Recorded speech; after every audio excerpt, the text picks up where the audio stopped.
ఏంటి తల్లి? మమ్మీ రేపే కదా రాఖీ పండుగ. అవును తల్లి. మా ఫ్రెండ్స్ వాళ్ళందరూ షాప్ కి వెళ్ళారు మా రాఖీలు తెచ్చుకోవడానికి. మరి మనం ఎప్పుడు మా వెళ్ళేది? తెచ్చుకుందామ్మా.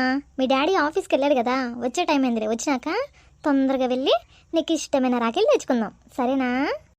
మరి అన్నయ్య ఏడు మా? అన్నయ్య రాడా? అన్నయ్య ఎందుకు రాడు తల్లి, అన్నయ్య కూడా వస్తాడు. అందరం కలిసి వెళ్ళి మీకు ఇష్టమైన రాఖీలు తెచ్చుకుందాం, సరేనా? సరే మా. చందు, చందు, ఏంటమ్మా పిలిచావా? పిలిచాలే కానీ నీ చెల్లెమ్మ చేత రాఖీ కట్టించుకోవా? బా రెడీ అవ్వు, అందరం కలిసి షాప్కి వెళ్ళి రాఖీలు తెచ్చుకుందాము. ఏంటి రాఖీనా? అది దీని చేత నేను కట్టించుకోవాలా? ఇంకేమైనా ఉందా? నాకు రాఖీ వద్దు, ఏమొద్దు. అదేంటి నాన్న అలా అంటావు? చెల్లెలు చూడు ఎంత బాధపడుతుందో.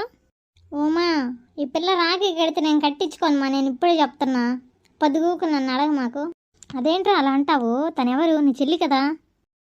చెల్లెలైతే రాఖీ కట్టించుకోవాలని రూల్ ఉందా ఏంటి? అదేంట్రా అలా మాట్లాడతావు?